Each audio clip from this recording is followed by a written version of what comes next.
यस्य प्रसादात् भगवत् प्रसादो यस्य प्रसादान्नगति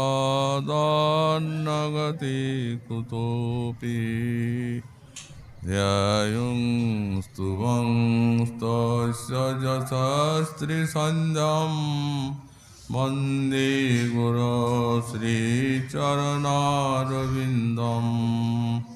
आजानुलम्बितभुजौ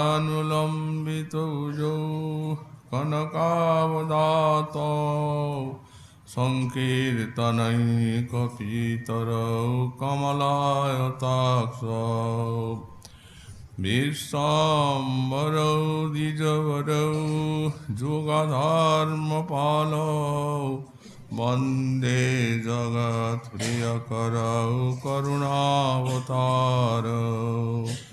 नमस्त्रिकालसत्याय जगन्नाथसुताय च सवृताय सपुत्राय सकलत्राय ते नमः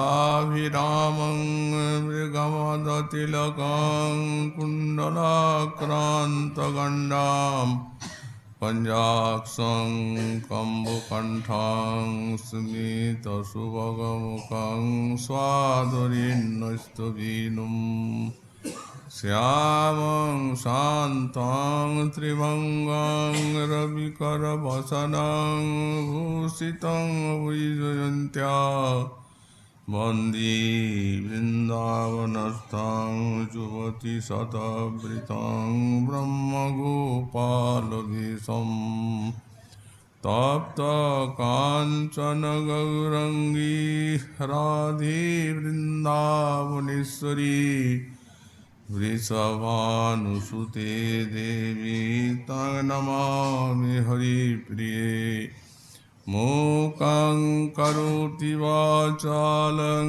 पङ्गुं लङ्घयति गिरिं यत्कृपातमं वन्दे परमानन्दमाधवां वाञ्छाकल्पतरुभ्यश्च कृपासिन्धुभ्य एव च पतितानां पावनेभ्यो वैष्णवेभ्यो नमो नमः हरिभक्ति पराजित हरिनामपरायण दुर्वृत्ता वा सुवृत्ता वा तेषां नित्यं नमो नमः नमो धर्माय महते नमो कृष्णाय वेदसे ब्राह्मणे नमस्कृत्य धर्मान् वक्ष्ये सनातनान् नारायणं नमस्कृत्य नरं चैव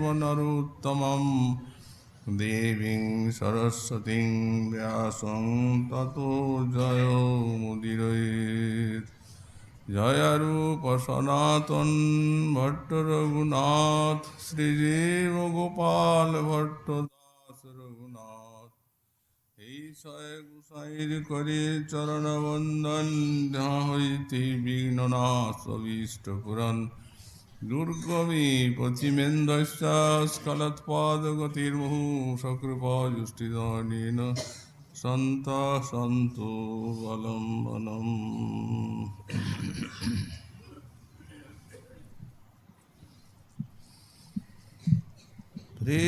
प्रेमोल्लासैक सीमा परमरसो चमत्कार वैचित्र सीमा सौन्दर्यसैक सीमा किमपि नववयोरूपलावण्य सीमा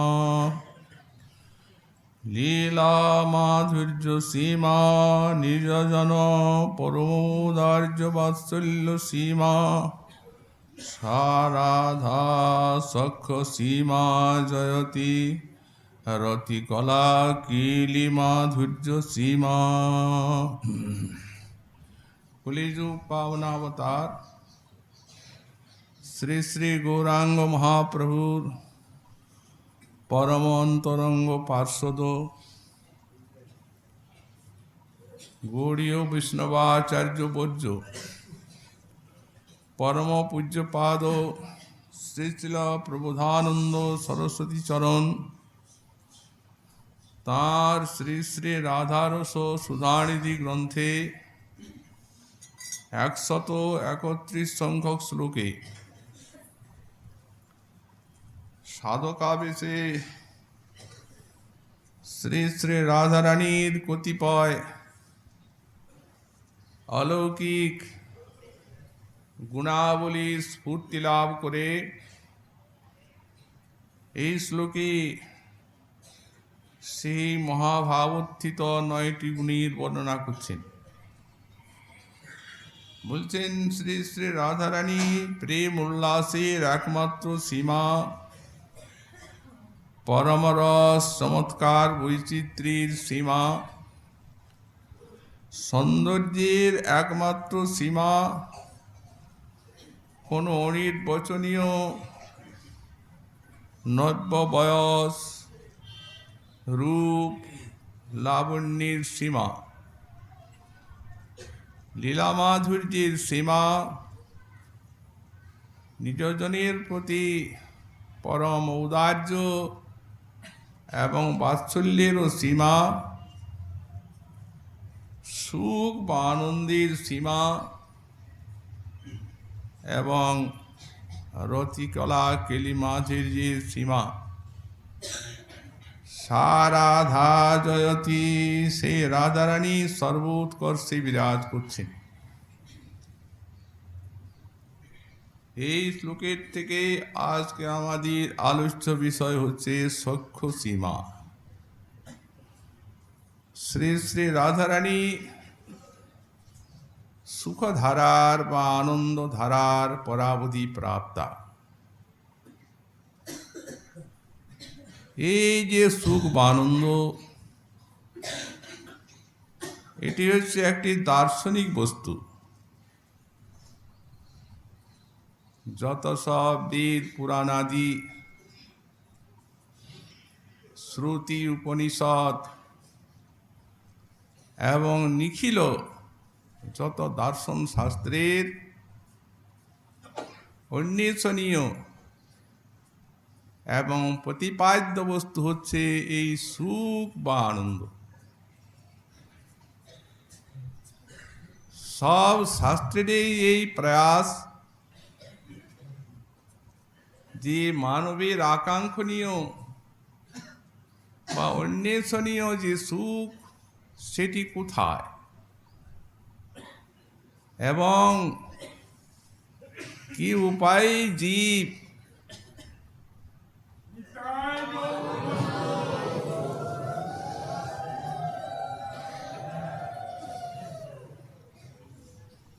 সেই অমিশ্রানন্দ বা যার সঙ্গে দুঃখের কোনো মিশ্রণ নেই, সেই বিশুদ্ধানন্দ লাভ করে ধন্য হতে পারবে, এই সন্ধানই দিচ্ছেন সব শাস্ত্র। এই জগতে কোটি কোটি মানব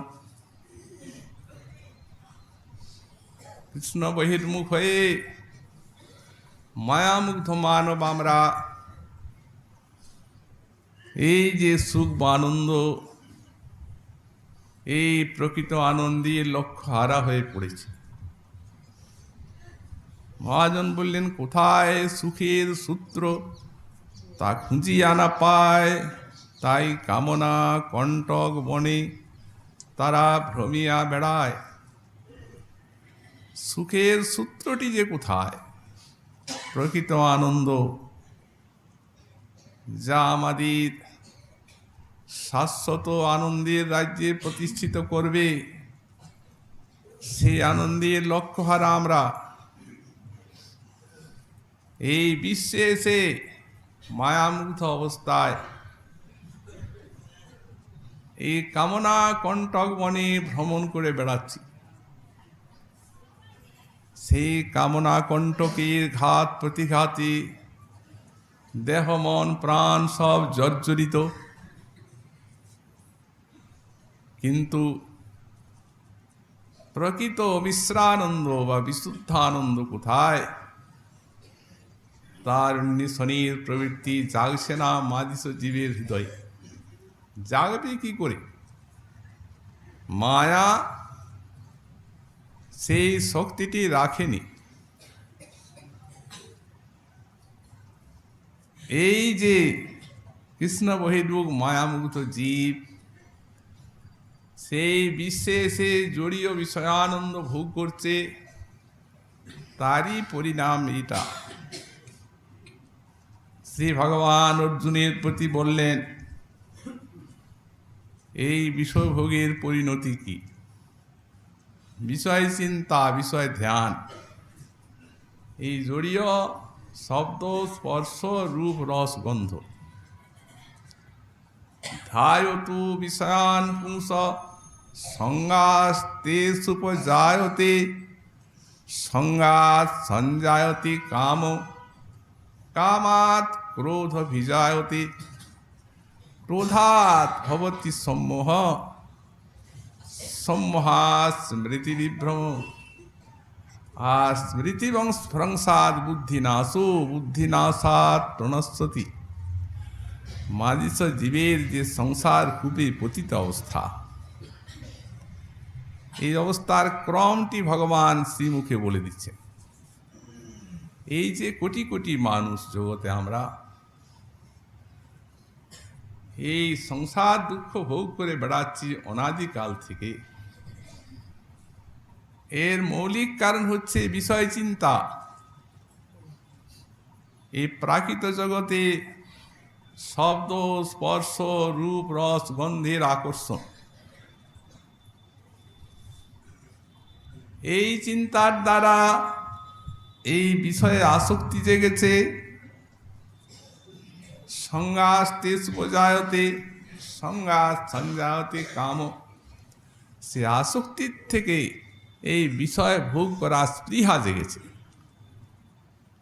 এই ভোগ করব। কামাৎ ক্রোধ বিজায়তে, কাম প্রতিহত হয়ে ক্রোধ আসছে। ক্রোধাৎ ভবতি সম্মোহ, ক্রোধের থেকে সম্মোহ আসছে, ভালো মন্দ বিচার জ্ঞান লুপ্ত হচ্ছে। স্মৃতিভ্রংসাৎ বুদ্ধিনাশু, স্মৃতিভ্রংশের থেকে বুদ্ধিনাশ হচ্ছে, আর বুদ্ধিনাশের থেকে সর্বনাশ হচ্ছে। বুদ্ধিনাশাৎ প্রণশ্যতি, এইটাই ভবকূপে পতন, এই অবস্থা।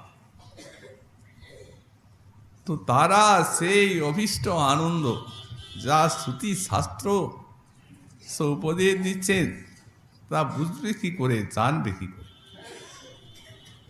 বস্তুত শ্রুতি বলছেন আনন্দং ব্রহ্ম, প্রজ্ঞান আনন্দং ব্রহ্ম, রস বৈশ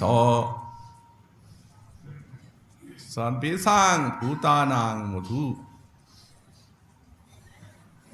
সেই নির্মলানন্দের দিকে ইঙ্গিত করে দিচ্ছেন শ্রুতি জননী। বলছেন এই প্রকৃতির পরপারে সেই ভগবানের ত্রিপাদ বিভূতি ধামে, সেইখানে আনন্দ, প্রকৃত আনন্দ রসধারা বিদ্যমান, এই সূক্ষ্মধারা।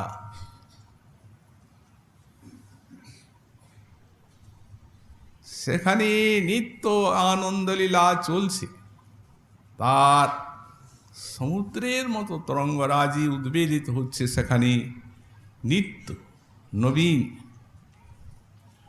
আর সেই যে আনন্দ, সেই শাশ্বত আনন্দের এক বিন্দু, আনন্দ সিন্ধুর বিন্দু, তার আভাস কণিকা এই জগতে এই বিষয় সুখরূপে পরিণতি লাভ করেছে, তারই এত আকর্ষণ। এই মায়া মুগ্ধতা তারই জন্য। সেই ইঙ্গিত দিচ্ছেন শ্রুতি জননী। যতক্ষণ পর্যন্ত না সে আনন্দং ব্রহ্মকেই জানা যাচ্ছে,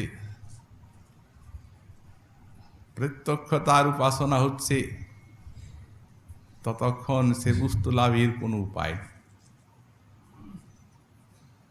সুতরাং তার উপায় একটা, যাদৃচ্ছিক সাধু মহতের সঙ্গ এবং কৃপা। ভ্রমিতে ভ্রমিতে যদি সাধুবদ্ধ পায়, তবে তার উপদেশ মন্ত্রে পিশাচি পলায়। তখন তার উপদেশ মন্ত্রে পিশাচি পালাবে। তখনই তারা সেই শাশ্বত আনন্দের সন্ধান নিতে উদ্গ্রীব হচ্ছে। এই তাদের জন্যই প্রবৃত্তি বেদ শাস্ত্র পুরাণের, শ্রুতি উপনিষদ আদি। এখন ওই যে ব্রহ্ম যে আনন্দের কথা বলা হলো, শ্রুতি যা বলেছেন, ভগবান গোবিন্দ বলছেন ব্রহ্মণ হি প্রতিষ্ঠাহম সুখস্য শান্তিকস্য চ অমৃতস্য চ। আমি সেই ব্রহ্মের ঘনীভূত প্রতিষ্ঠা, প্রতিমা। শ্রীধর স্বামী পাখা লিখছেন ঘনীভূত প্রকাশ সূর্যমণ্ডল তদ্বৎ ইত্যর্থ। যেমন আমরা সূর্য দেখতে পাই, তো সূর্যকে কি আমরা দেবতা যে তিনি সেই রূপটা দেখি? সেটা দেখার মাংস চক্ষে উপায় নেই। মাংস চক্ষে দেখে যেন সূর্য নির্বিশেষ জ্যোতির্ময়, তো তেমনি ভগবানই রঙ্গকান্তিটি ব্রহ্ম, যাকে সর্বেষাং ভূতানাং মধু আনন্দং ব্রহ্ম প্রজ্ঞানানন্দং ব্রহ্ম বললেন শ্রুতিমাতা। উনি বললেন আমি ব্রহ্মের প্রতিষ্ঠা শুধু না, অমৃতেরও প্রতিষ্ঠা, আর এই সুখ শান্ত, এই সুখেরও প্রতিষ্ঠা, ঐকান্তিক সুখেরও প্রতিষ্ঠা, মানে আশ্রয় আমি। কৃষ্ণ বলছেন তাকে জানতে হবে। শ্রুতি মাতা তাই বললেন তমেব বিদিত্বাতি মৃত্যুমেতি নান্যপন্থা বিদ্যতে নায়। সেই ভগবানকে জেনেই এই মৃত্যুময় সংসার অতিক্রম করতে পারা যাবে। অন্য পন্থা ন বিদ্যতে, অন্য কোনো পথই নাই। শ্বেতাশ্বতর উপনিষদে তাকে জানার উপায়টিও বললেন ব্যাসমুনি। জ্ঞাত্বা জীবম সর্বপাশাপহানি ক্ষীণৈ ক্লেশৈ জন্ম মৃত্যুর প্রহানি তস্যাভিধানাৎ তৃতীয়ং দেহ ভেদে বিশ্বৈশ্বর্যম কেবলমাপ্ত কাম। দেবং, ব্যাখ্যাকার বললেন পরেশম, এখানে অন্য দেবতা নেই, পরমেশ্বর সেই কৃষ্ণ। দেবং পরেশম গাত্তাবস্থিতস্য মুমুক্ষু সর্বেষাং দেহ দৈহিক মমতা পাশানাং হানির ভবতি। কি করে জানা যাবে সেই গোবিন্দকে? বললেন তস্যাভিধানাৎ শ্রবণ কীর্তন স্মরণ মননাথ নিদিধ্যাসনাথ। ভগবানই শ্রবণ কীর্তন অর্চন বন্দন গোবিন্দের নিদিধ্যাসন, এর দ্বারা দেবং পরেশম গাত্তা, যখন পরমেশ্বরকে জানা যাবে তখন ক্ষীণই ক্লেশই, অবিদ্যাজনিত ক্লেশ নাশপ্রাপ্ত হয়ে যাবে। সূর্যের উদয়ে অন্ধকার নাশের মতো। জন্ম মৃত্যুর প্রহানি, তখন এই যে জড়ীয় দেহ নিয়ে জন্ম মৃত্যু সুরভ্রান্ত জীবের, সেটা ঘুচে যাবে। তাহলে আমার অবস্থান কোথায় হবে? বললেন তৃতীয়ং দেহ ভেদে। তখন জীব যে নিজের স্বরূপ, এটাকে তৃতীয় দেহ বলা হচ্ছে। এই দুটা দেহের ঢাকা সেই তৃতীয় দেহ। এই জন্যেই মায়ার দ্বারা যে কেবল এই দেহের কষ্ট হচ্ছে তা না, আত্মাও নাশপ্রাপ্ত হয়ে গেছে যেন, পরিচয় তো না।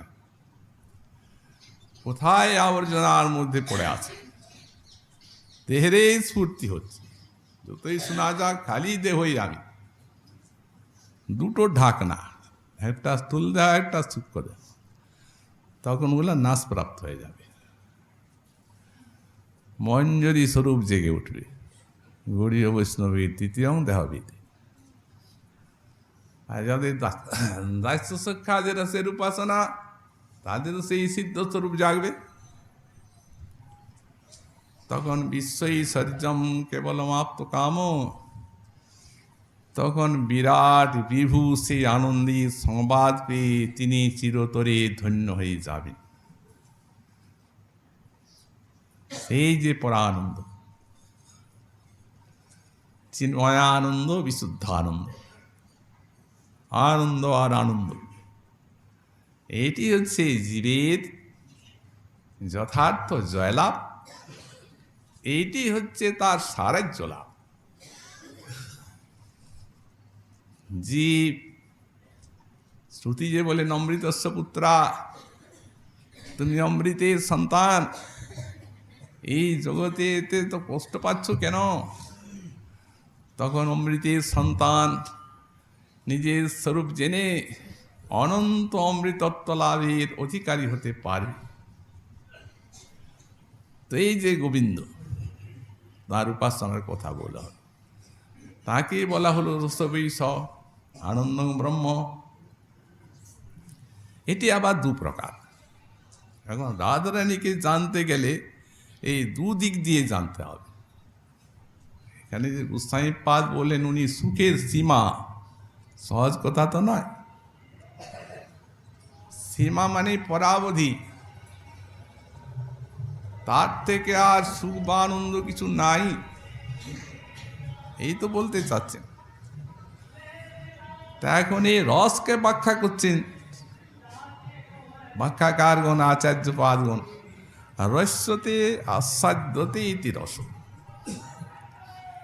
এবং রসয়তি আস্বাদয়তি ইতি রস। অর্থাৎ রস বলতে দু প্রকার। যিনি আস্বাদ্য তিনি রস, আর যিনি আস্বাদন করছেন তিনিও রস। যেমন বললেন, যেমন মধু আর ভ্রমর। মধু আস্বাদ্য, ভগবান আস্বাদ্য পরব্রহ্মস্বরূপ, এবং রসয়তি আস্বাদয়তি, আর তিনি আবার আস্বাদনও করছেন রসের, যেমন ভ্রমর। তো এখন এই যে প্রথমটা হচ্ছে রস্যতে আস্বাদ্যতে ইতি রস, এই অংশে রাধারানী কোথায়? এই দেখুন, ভগবান তিনি হচ্ছেন বিশেষ্য, আর তার শক্তিটি হচ্ছে বিশেষণ। আর সশক্তি কৃষ্ণ তিনি হচ্ছেন বিশিষ্ট বস্তু। তাহলে বিশেষণটি বিশেষ্যকে বৈশিষ্ট্য দান করছে। যেমন একটা আমরা সাধারণ উদাহরণ দিচ্ছি, মনে করুন জল আছে, পানীয় জল। সেই পানীয় জলে যখন চিনি কি মিশ্রি মেশানো হলো, তখন ওটা শরবত হয়ে গেল। ওটা একটা আস্বাদ্য জিনিস হলো, কেবল জলটা ওটা পাওয়া যাবে না, মিষ্ট শরবত হয়ে গেল। তো সেই মিষ্টিটি ওই জলটিকে একটি বিশিষ্ট করে তুলল, আস্বাদ্য করে তুলল। তখন জলটি হলো একটা বিশিষ্ট পদার্থ, শরবত, আর জল নাই। তো তেমনি এই যে গোবিন্দ, এই বিশেষণ তাকে বিশিষ্টতা দান করছে, মানে তার শক্তি। তো এখন এই শক্তি তিন প্রকার। অন্তরঙ্গা শক্তি, একটি হচ্ছে লাদিনী, একটা সন্ধিনী, আর একটা সম্বিত। এই তিনটি শক্তি তিনটি কাজ। এর মধ্যে লাদিনী সর্বশ্রেষ্ঠা, সম্বিত হচ্ছে জ্ঞান শক্তি, আর সন্ধিনী হচ্ছেন আধার শক্তি। আচ্ছা, এগুলা বিশিষ্টতা দিচ্ছে। তো এই যে লাদিনী শক্তি আছেন, ইনি হচ্ছেন আনন্দিনী। সুখরূপ কৃষ্ণ, তাকে যে বৈশিষ্ট্যটা তিনি দান করেছেন নিত্যকাল, এটা আগে জল ছিল তারপরে মিষ্টি হলো, এইরকম নয়। এইরকম দৃষ্টান্তটা সব দিকে তার হয় না, একটা দিককে দেখাবে। অতএব এই যে তিনি নিত্যকাল আনন্দিনী শক্তির দ্বারা অসুস্থরূপ হয়ে আছেন, কৃষ্ণ। সেই আনন্দিনী শক্তির দু প্রকারের স্থিতি, একটা হচ্ছে অমূর্ত স্থিতি, একটা হচ্ছে মূর্ত স্থিতি। তো অমূর্ত স্থিতিটা কোথায়?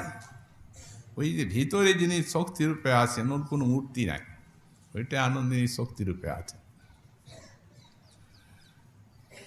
আর সেই তিনি আবার বাইরে শ্রী শ্রী রাধারানী রূপে কৃষ্ণের সেবা করছেন সাক্ষাৎ।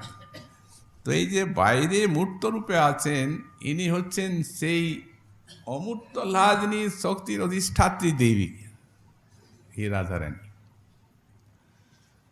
তো সুতরাং ওই যে রস্যতে আচ্ছাদ্যতি ইতি রস, এতে রাধারানীর ভূমিকাটা কোথায় দাঁড়াচ্ছে? আনন্দিনী শক্তি নিরন্তর কৃষ্ণকে সুখস্বরূপ করে, আনন্দ স্বরূপ করে রেখেছেন, বিশিষ্টতাটা দিয়ে দান করেছেন নিত্যকাল।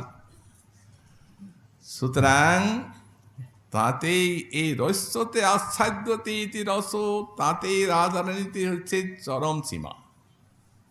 কারণ বৈশিষ্ট্যটি কৃষ্ণও তার থেকে পাচ্ছে। তারপর রসয়তি আস্বাদয়তি ইতি রস, যিনি আস্বাদন করেন তিনিও রস। তো গোবিন্দ আস্বাদন করছে, কি আস্বাদন করছে? তার একটা আনন্দ আস্বাদনের ভাগ আছে। একটা আছে স্বরূপ আনন্দ, একটা আছে ঐশ্বর্য আনন্দ, একটা আছে শক্তি আনন্দ, আর একটা আছে ভক্তি আনন্দ। তো এই যে ঐশ্বর্য আনন্দটি আছে, এর দ্বারা তিনি ঐশ্বর্য সম্ভব করছেন, অপুরন্ত ঐশ্বর্য। গোবিন্দে কিন্তু মাধুর্য মূরতি, তাতে ঐশ্বর্যের অনুভূতি, সেটি মাধুর্য আনন্দটা প্রবলায় আছে, সেখানে আছে ঐশ্বর্য, কিন্তু মাধুর্য আনন্দ আস্বাদন করছেন। তারপরে স্বরূপানন্দ আস্বাদন করছেন, স্বরূপে যে সাক্ষাৎ আনন্দ স্বরূপ, ওটাও আস্বাদন করছেন, ওই ভ্রমরের মতো, ভ্রমর যেন মধুটাকে আস্বাদন করছে। তারপরে স্বরূপানন্দের পরে শক্তি আনন্দ, স্বরূপ শক্তি আনন্দ। এই শক্তি যে আনন্দ দিচ্ছে, তিন প্রকার শক্তি, সেটিও আস্বাদন করছে।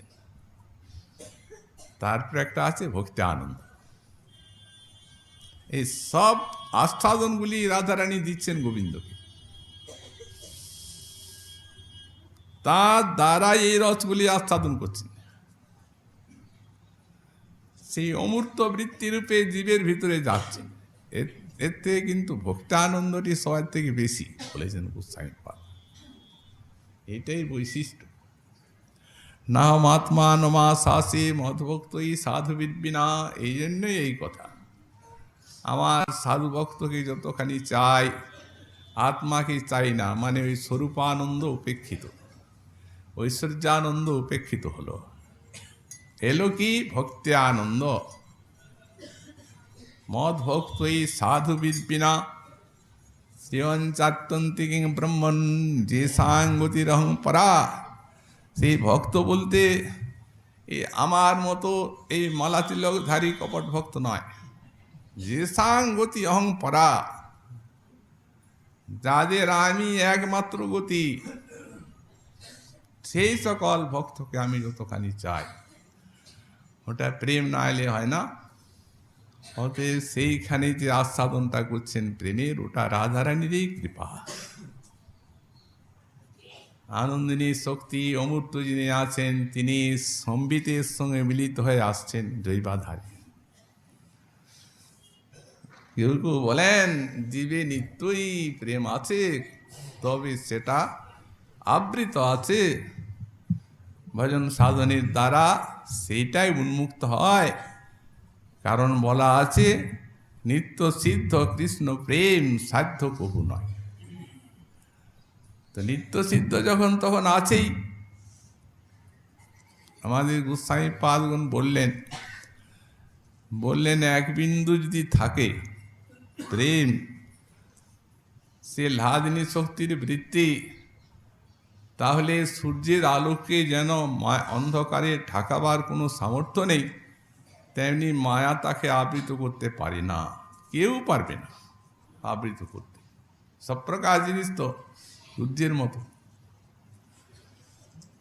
আর তাই যদি হতো তো শ্রীজীব লিখতেন না যে লাদিন্না এব কাপি সর্বানন্দাতি সাইনি বৃত্তি নিত্যং ভক্তবৃন্দেষু এব নিক্ষিপ্যমানা, এই কথাটা লিখতেন না, নিক্ষিপ্যমানা। উনি ওইখানের থেকে নিক্ষেপ করছেন, যে থাকেই তো নিক্ষেপের কি দরকার। তাহলে বলতেন যে শ্রবণ কীর্তনের দ্বারা আবরণটা খুলে যাচ্ছে, তাই তো বলতেন। কিন্তু ওটা আসছে, তার মূলে শ্রী রাধা। এই সব প্রকার আস্বাদন লাজনি শক্তি শ্রী রাধারানী তাকে দিচ্ছে।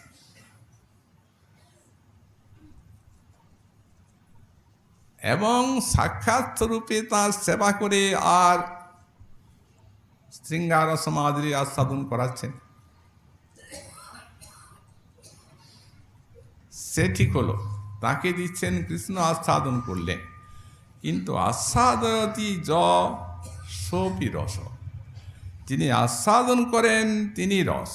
তো গোবিন্দকে আস্বাদন দিচ্ছেন রাধারানী, ঠিক আছে, কিন্তু তিনি নিজে যদি গোবিন্দের থেকে বেশি রস আস্বাদন করেন তখন তো বোঝা যাবে যে সীমা। তা নাহলে তো সীমা বুঝবার উপায় নেই। ওই অংশটা আস্বাদতি যশরপি রস বলে, তাই গোবিন্দের থেকে অনেক কোটি গুণ আস্বাদ। কিন্তু এইখানে আবার একটা দার্শনিক প্রশ্ন এসে যাবে। শাস্ত্র মহাজন বলছেন গোপিকার কোনো সুখের অনুরোধ নেই, কৃষ্ণ সুখে তারা তন্ময়ী। গোপিকা নাহি নিজ সুখ অনুরোধ, সুখানুরোধই নাই। তো যখন সুখের ইচ্ছাই নাই তখন সুখ কি করে হয়? যার মাথাই নাই তার মাথা ব্যথা করবে কি করে? বললেন না না, সে নয়, তারা কামনা করেন না আমার সুখ হোক, এটা তারা চান না। চাওয়াটার দোষ, কিন্তু পাওয়াটার তো কোনো দোষ নাই। অগ্নির কাছে গেলে তো তাপ লাগবেই, তাতে আপনি তাপ পেতে যান আর সেখানে রন্ধনের জন্য যান, যেভাবেই যান, কারণ ওর ধর্মটা যাবে কোথায়? সেই প্রকার গোবিন্দের সন্নিহিত হলো সুখস্বরূপ, সুখটা তো আসবেই। এই জন্য বললেন গোপিকার নাহি নিজ সুখ অনুরোধ তথাপি বাড়য়ে সুখ। এই পড়িল বিরোধ, এইখানে বিরোধ এসে গেল। সুখের অনুরোধই নাই তো সুখ হবে কি করে? অথচ বলছেন বাড়য়ে, বাড়ছে, বাড়য়ে সুখ, পড়িল বিরোধ। তাহলে সমাধানটা কি? এ বিষয়ে বিরোধের একমাত্র দেখি সমাধান গোপিকার সুখ, কৃষ্ণ সুখে পর্যবসান। এই পর্যবসান শব্দটা বুঝলেই সব পরিষ্কার। পর্যবসানটা কি? পর্যবসানটি হচ্ছে নিজের সুখানুরোধ নাই, কিন্তু যখন কৃষ্ণ তাদেরকে দেখে সুখী হচ্ছেন, আনন্দ বাড়ছে, তখন তারা ভাবেন আমার দর্শনে কৃষ্ণ পাইল এত সুখ। এই সুখে গোপীর প্রফুল্ল অঙ্গ মুখ, আপনা আপনি, ওটাকে স্বরূপ উল্লাস বলা হয়। ওটা আপনা আপনি আসছে, ওই সুখটা এইখানে আসছে আধারে। সেই সুখে গোপীর প্রফুল্ল অঙ্গ মুখ। আমি যদি আরো সুখী হই, উনি আরো বেশি সুখ পাবেন। অতএব সেই গোপীর সুখ, কৃষ্ণ সুখ পোষে, যেহেতু গোপী প্রেমে নাহি কাম দোষ। ওই আত্মেন্দ্রিয় সুখ বাসনা পরিষ্কার, ওদিকটা একেবারে শূন্য। কিন্তু বস্তু বিচারে যে স্বরূপোল্লাসটা আসছে সেটা কতখানি, সেটা আমরা বলবো না, গোবিন্দ বলুন। গোবিন্দ বলছেন, আমা হইতে রাধা পায় যে জাতীয় সুখ, তাহা আশ্বা দিতে আমি সদাই উন্মুখ। উনি ওটা পাচ্ছেন না, রাধা যে সুখটা পাচ্ছেন। কেন ঠাকুর, আপনি তো সুখস্বরূপ, আর রাধা নিয়ে আস্বাদনও দিচ্ছেন, তাতে আপনার হচ্ছে না। বললেন, অন্যান্য সঙ্গমে আমি যে আনন্দ পাই, তাহা হইতে রাধা সুখে শত অধিকায়। রাধা রানীর সঙ্গে মিলনে আমি যে আনন্দটা পাচ্ছি, সেই আনন্দটার থেকে রাধা রানীর যে সুখ হচ্ছে সেটা 100 গুণ বেশি, একটু আধটু নয়। অতএব আস্বাদতি যশোপি রস, এই ব্যাখ্যায় রাধা রানী সুখের সীমা হয়ে গেলে, কারণ গোবিন্দের থেকে 100 গুণ হলো সুখটা। আর তাই যদি না হয়, তাহলে বা রাধারানীর ভাবকান্তি ধারণের দরকারটাই কি? কারণ ব্রজপ্রেমে রাধাকে আস্বাদন করে যে লুব্ধ হলেন, তার তো 3টা কারণ ছিল। একটা কৈশন রাধা প্রেমা, রাধা প্রেমার গুরুত্বটা বুঝব।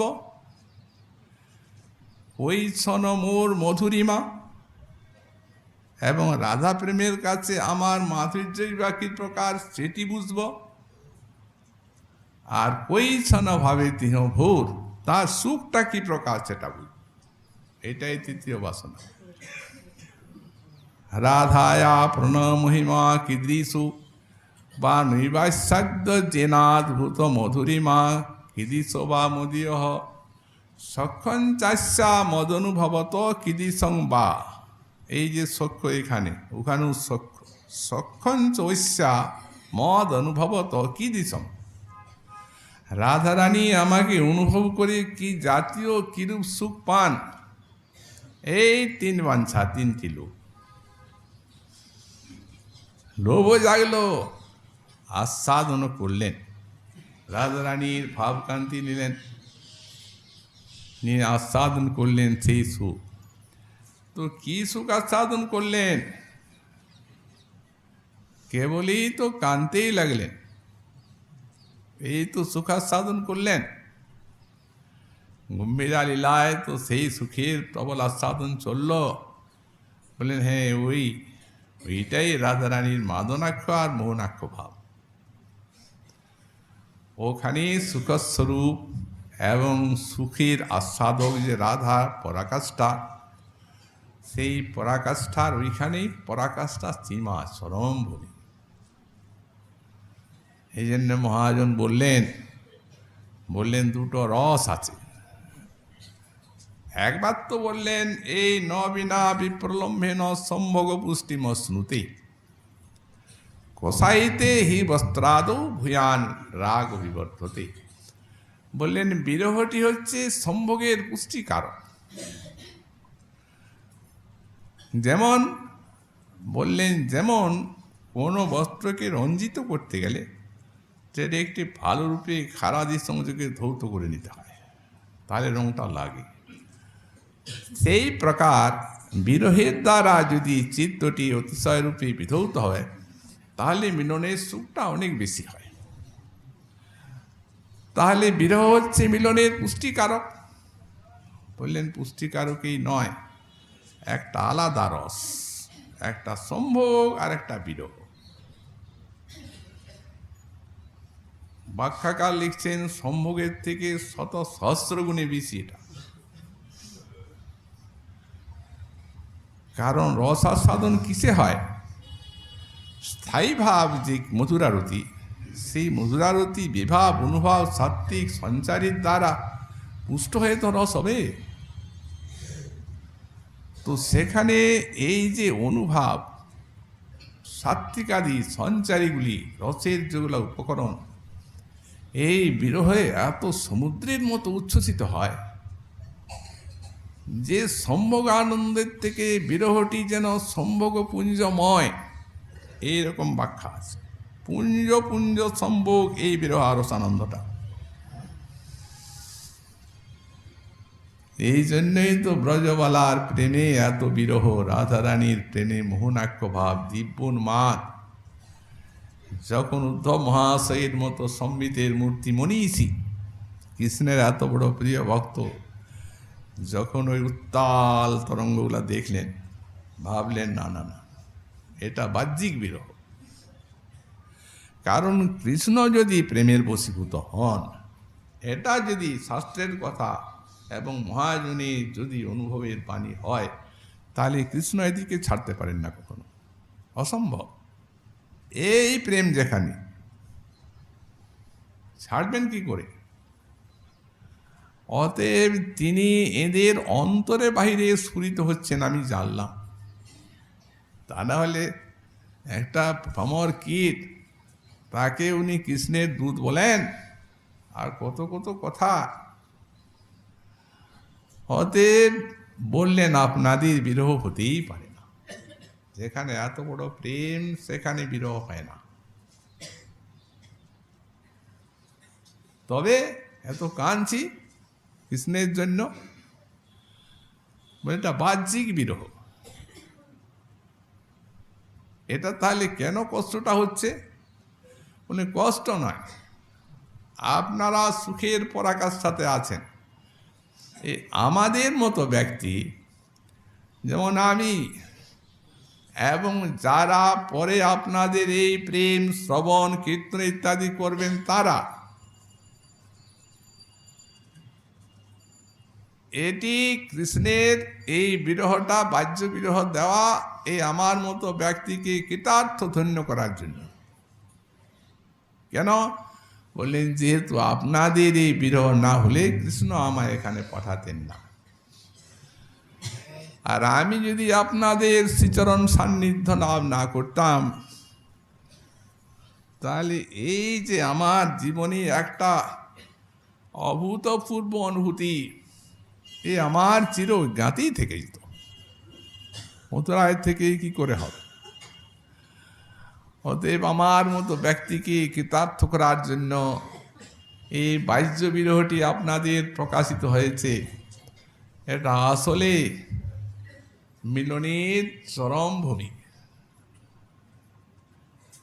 বিরহীন মহাভাগা মহান মেনুগ্রহকৃত। এই জন্যই এই দিব্যোন্মাদ মোহনাক্ষ ভাবটিতে আস্বাদন করলেন। এই যে সখ্য সীমা, সুখের যে সীমা পরাকাশটা এইখানে, এইটা নিজে আস্বাদন করলেন। ফলত কার্যক্ষেত্রে সেটি বোঝা গেল। যেমন বললেন, যেমন মহাপ্রভু তো সাক্ষাৎ এ দিয়ে কৃষ্ণই তো রাধারানীর ভাবকান্তি অঙ্গীকার করেছেন।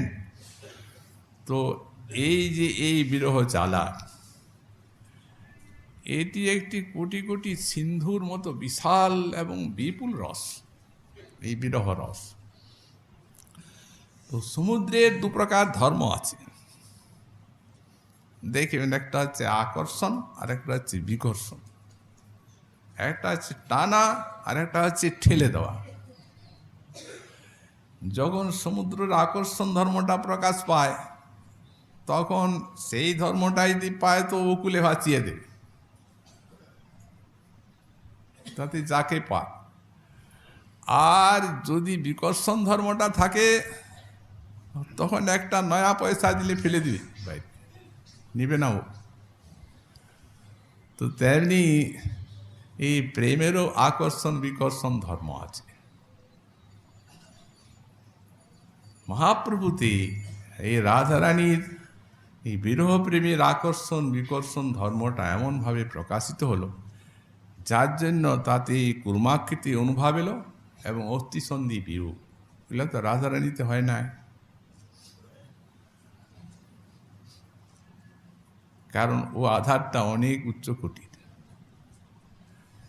যেমন ওই সখ্য সীমা আস্বাদন করছেন, আধারটাও তো সেইরূপ হওয়া চাই, তবে তো আস্বাদন হবে।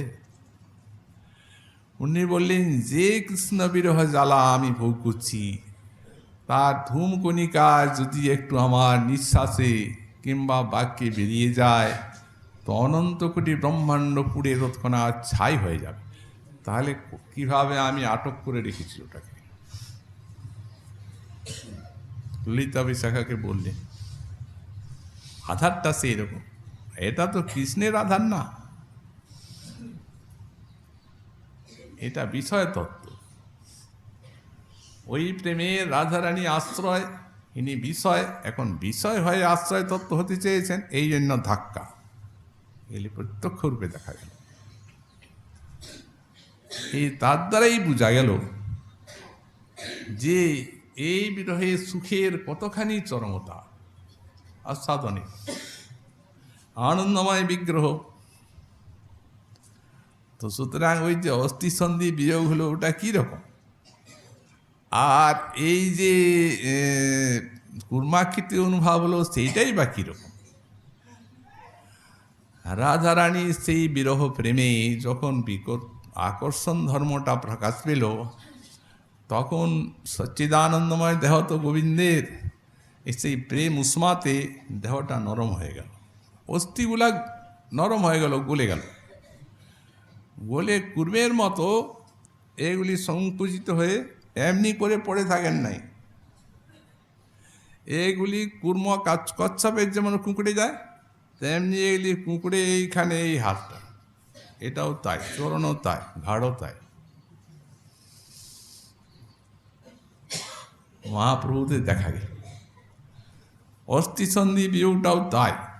যখন বাইরের দিকে ঠেললো সেই বিরহ প্রেম, তখন এক এক বিতস্তি ছেড়ে গেল গ্রন্থিগুলা, বিশাল দীর্ঘাকার।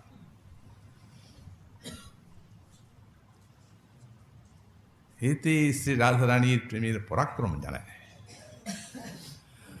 তো সেই পরাক্রমটা সাক্ষাৎ মহাপ্রভু গোবিন্দ সাক্ষাৎ বিশ্ববাসীকে চোখে আঙুল দিয়ে দেখিয়ে দিলেন যে বাস্তবিক পক্ষে কি বিরহে কি মিলনে রাধার প্রেম সূক্ষ্ম সীমা, সুখ বা আনন্দের পরাকাষ্ঠা, এর উপরে আর কেউ নেই। এই জন্যই তো তার লোভ আসছে কেন? তারপরে শেষে একটি বললেন যে রতিকলা কেলি মাধুর্য সীমা, রাধারানী রতিকলা কেলি মাধুর্যেরও পরাবধি স্বরূপা। শ্রীমন মহাপ্রভুর কৃপা হলে আগামীকাল আবার সেই বিষয়ে আমরা আস্বাদন করব। আজকে আমাদের ভাগবত কথা।